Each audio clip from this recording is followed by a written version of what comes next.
Opinion Utopian ceasefire. It is Viraam and not Poorna. Viraam. An aura of pessimism and angst seemed to have erupted last evening amongst many citizens and diaspora of Bharat, as Bharat was poised to strike Pakistan harder than ever in recent times, when US President Donald Trump posted about a mediation for a ceasefire between Bharat and Pakistan little before the Ministry of External Affairs announced it, and it was almost suggestive that the USA had brokered that ceasefire. While the USA was a part leading to the ceasefire, the reasons and conditions are far away from any mediation, as Bharat doesn't seek any mediation with Team Modi at the helm and treats its relations with Pakistan as truly bilateral. Bharat did not seek any mediation from any country this time around. Nan and Pakistan carried out one of the dastardliest terrorist attacks on the soil of Bharat when it not only killed innocent citizens of Bharat but it did so while discriminating based on religion, targeting non-Muslims only. This act of terror led to a sharp, precise, and effective punitive action when Bharat targeted terror camps and headquarters from Muzaffarabad to Bahawalpur. India, post-strike, issued a Press Information Bureau (PIB) press release and categorically mentioned that it had not targeted the Pakistan military and its assets and that the precision attacks were non-escalatory and aimed only at terrorist headquarters and camps. Post this, Pakistan, as earlier, engaged in striking civilians and residential areas through indirect fire and drones. This treacherous conduct was met with an appropriate response, including hitting areas from where fire was being received and also striking launch pads for drones and their controlling locations. It seems that wasn't enough and, emboldened by the largesse offered by the International Monetary Fund, Pakistan miscalculated the Indian response, similar to the post-Balakot failed air raid that it had conducted, and it carried out missile and drone attacks along the line of control LC and international border IB and at deeper military bases of India, while the Pakistan Defence Minister called for an all-out war. One Fatah was intercepted near Sirsa while it was perspiring to reach Delhi. Bharat made a stern warning and stated that the response hereafter would be decisive. It also mentioned that, Iran, any proxy war or terror attack carried out by Pakistan will be taken as an act of war and Bharat will have the right to act accordingly. Nanan for nearly 7 decades, Bharat has been reactive and, when it reacted, Pakistan has raised the nuclear bogey and sought intervention, de-escalation and basically mastered the rather childish art of weep and wail. However, for Bharat, there have been a few changes and accordingly, reactions and actions have been noteworthy. Let us ponder over them. Bharat has absorbed many terror attacks over the years and always ended up with some benevolent biryani diplomacy, sometimes due to Chechens within and fewer times with foreign interventions. This time, as the terror attack unleashed by Pakistan was in a booming tourist season threatening the stability and future of Jammu and Kashmir post-abrogation of Article 370, and more so when there was discrimination based on religion. This act by Pakistan didn't have many takers in the imaginary Islamic Caliphate as well, and the civilized world criticized Pakistan. Therefore, the government decided to strike terror infrastructure in Pakistan-occupied Kashmir (Pak) and Pakistan. The targeting of Bahawalpur, Muradka, and Sialkot gains importance not only that it is in the heart of Punjab, Pakistan, but also officers of the Pakistan Army, ISI, were in some of those terrorist headquarters, and that is why a grand state funeral was accorded to terrorists by the Pakistan Army. It is significant as some military targets which were closer to these targets were not targeted and collateral damage was avoided through precision attacks. Post the attack on civilians, traditionally Bharat got involved in talks in earlier decades and matters were resolved with deaths on our side and Pakistan gaining on its ideological stance, something which kept emboldening the Pakistan establishment and countries that traditionally funded Pakistan as a beacon of the Islamic Caliphate. This time, Bharat reacted, hit Sialkot and other places and took down some military assets that supported these cowardly attacks on our civilians. C. Holding the Indus Water Treaty in abeyance has been a decision of the century as it brings in strategic accruals and makes Bharat drive the narrative. Also, this matter has not been taken into consideration while deriving the so-called ceasefire. The USA avoided giving any assurance to Pakistan, and certainly, the Trump administration is in no mood to supply weapons and money to Pakistan, as the President of the US has himself called out Pakistan in the past. The grant of the IMF loan amidst these activities and parleys show how the deep state and anti-Trump lobby controls the global purse and is ready to pay a long-standing stooge called Pakistan. China has not openly come in support of Pakistan, and this has been due to the fact that the US-China standoff continues, and China needs Bharat for economic growth. Middle East countries have not come out openly to sing a lullaby for Pakistan either, and, in fact, the UAE has admonished Pakistan this time.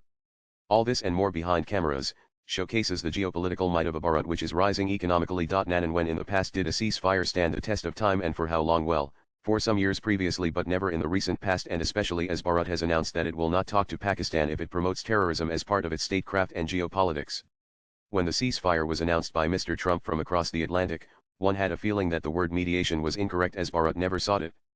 Mr. Trump, during an interview, earlier than Pahalgam, had mentioned that he had offered to mediate in the Trump 1.0 era, but Shri Narendra Modi had refused and, in fact, said that he could take care of the terrorist state himself. So, The question of Team Modi seeking mediation is rather incorrect, while the Trump administration did speak to both Pakistan and Bharat.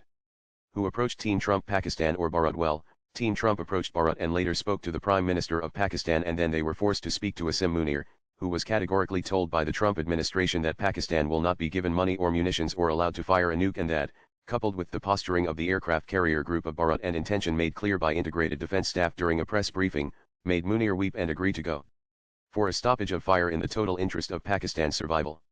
Well, that did not last an hour with attacks in Ukhnur by Pakistan drones. Nanan, let us consider some situations that have unraveled thus far and see if there is a logical hypothesis or some conspiracy around a short skirmish suits Pakistan, especially when it can curate a notion of victory from defeat, and they have demonstrated that in 1965, 1971, and during Kargil operations and even Operation Parakram.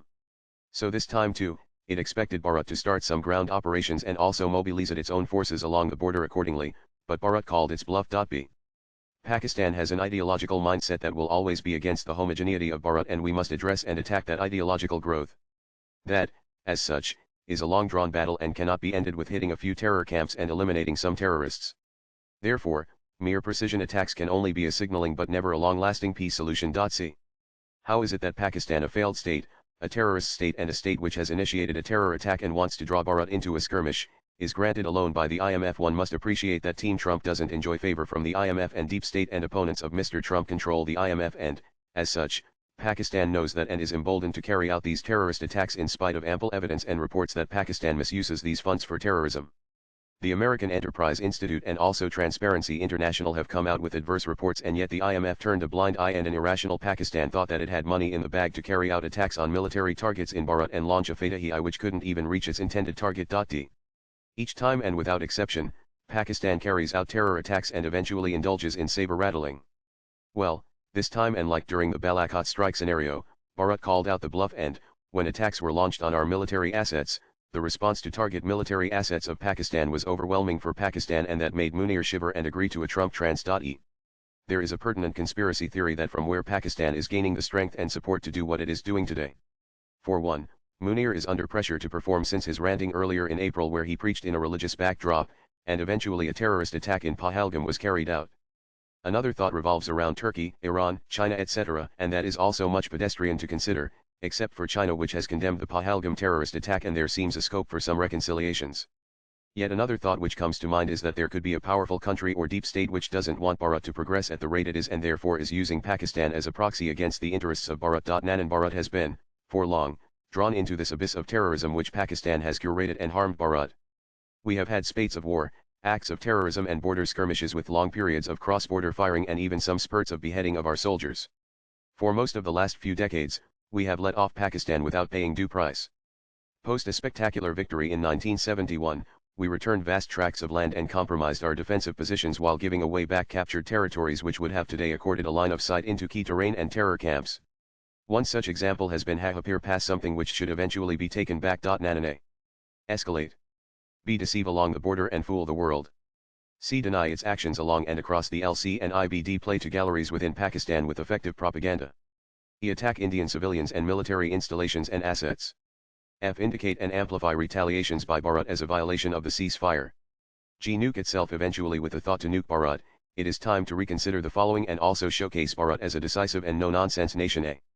As Pakistan has held the Shimla Agreement in suspension, we must make it null and void and seek geographical gains through the return of territories by Pakistan which it holds illegally. B.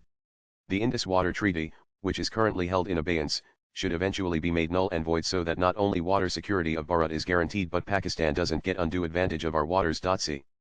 The no first use delineation, which currently suggests that we might not adhere to it, should be reconsidered to state first use, and that would make it clear that Bharat retains the use of nuclear force as a military option, and certainly tactical nuclear weapons would be a go here on. We have to reimagine the launch of our strike corps under a nuclear umbrella and gain on this aspect of operational maneuver. D. We must certainly withdraw the request taken to the United Nations by Team Nehru, as Pakistan has not adhered to UNSC resolutions and has not withdrawn from Pak. Our economic growth hinges on collaborations and, besides other friends and prospects, we must find synergies, which should be enough to keep them at bay when we take Pakistan to task. We may use China to get to the UNSC now and also isolate Pakistan from some key multilaterals. So that implies reassessment of our bilaterals and multilaterals. While we are at a cusp of war with Pakistan, and certainly Pakistan needs it more while we don't need it, One would like to make a few recommendations, a dozen each for 2 scenarios, while some others are kept secret for now as they are purely out of the box and might entail a security threat for Bharat itself. For Nonanese.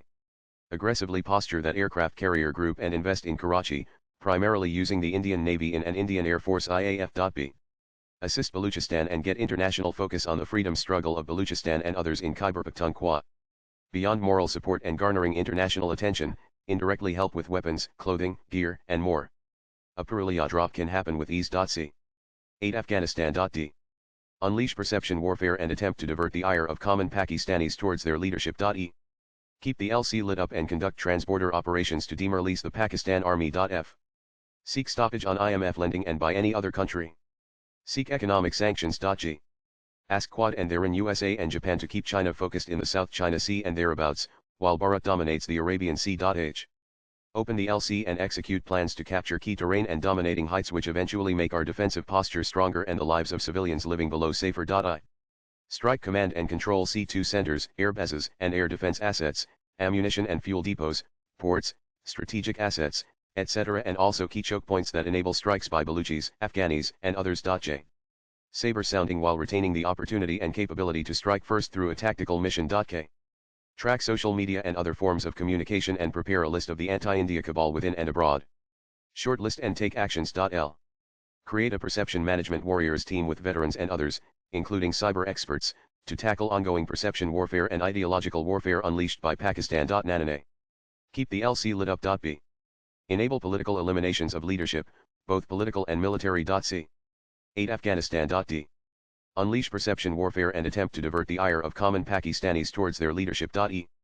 Lobby to get Pakistan under FATF and IMF sanctions. Make a clear list of partners and preachers and solidify relations with partners. F. Engage with China and keep economic dialogues open for the next 50 years while making considered choices, mostly governed by people's choices. G. Work on countries like Qatar, Turkey, and others, some of whom are friends or are friends, and get them into a condition of non-interference when we interact forcefully with Pakistan. H.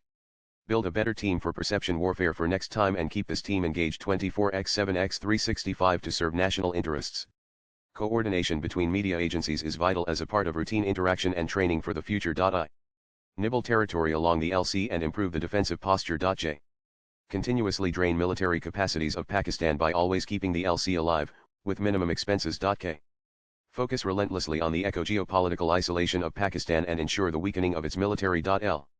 Take legal action against the anti-India cabal for their role play in jeopardizing the security of Bharat and conniving with the enemies. M.